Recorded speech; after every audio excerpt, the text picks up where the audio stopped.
हमारी याचिका को स्वीकार कर लिया गया है। ये एक बहुत बड़ी हमारे लिए खुशखबरी की बात है और गुलाम हैदर के लिए बड़ी बात है कि पूरी दुनिया को पता है कि सीमा हैदर जो है वो एक प्रकार का रोज नए नए झूठ बोल रही थी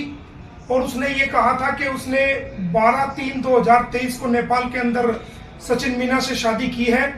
और उसने अभी रिसेंटली 12/3/2024 में उसकी एनिवर्सरी भी मनाई थी और दुनिया को गुमराह किया था बिना तलाक लिए हुए।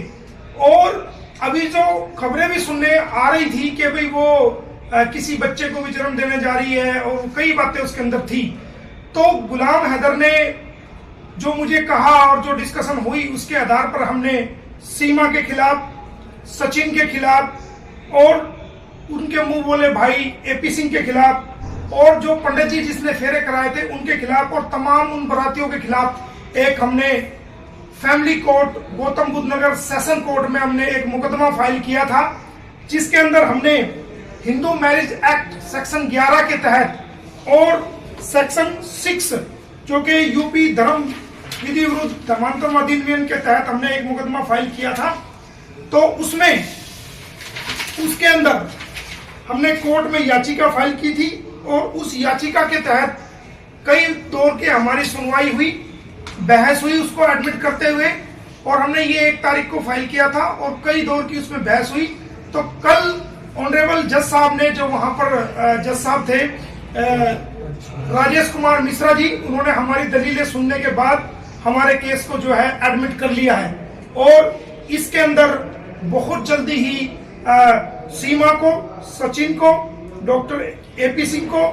और शादी कराने वाले, गलत फेरे कराने वाले पंडित जी को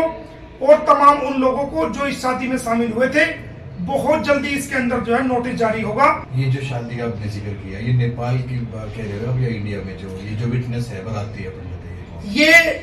12/3/2023 को ये खुद कहती है कि इन्होंने पशुपतिनाथ में शादी की थी, वो शादी, और उसकी जो एनिवर्सरी इन्होंने मनाई है 12/3/2024 को और बाकायदा उसके अंदर फेरे भी दिखाए हैं और ऑनलाइन सारी दुनिया को दिखाया था। उसको हमने चैलेंज किया है और जिसको ऑनरेबल कोर्ट ने हमारी दलीलें सुनने के बाद हमारी याचिका को स्वीकार किया है। आप लगातार याचिका डाल रहे हो लेकिन सीमा ने एनिवर्सरी फिर भी मनाई, आप कई बार कोशिश कर चुके। देखिए, अपराध करने वाला कोई भी व्यक्ति है, जब वो अपराध करता है तो उसको रोकने की पावर या तो पुलिस की है या एडमिनिस्ट्रेशन की है या शासन की है। गुलाम हैदर चूंकि अपने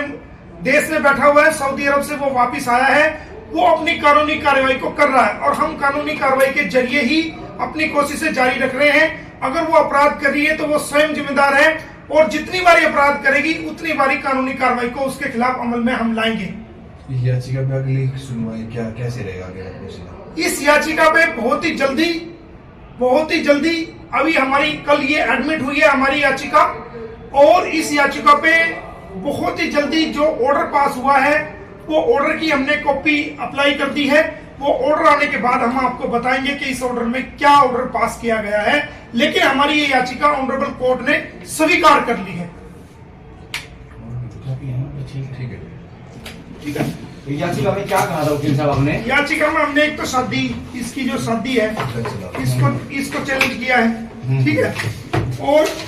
एक हमने कहा है कि जो इससे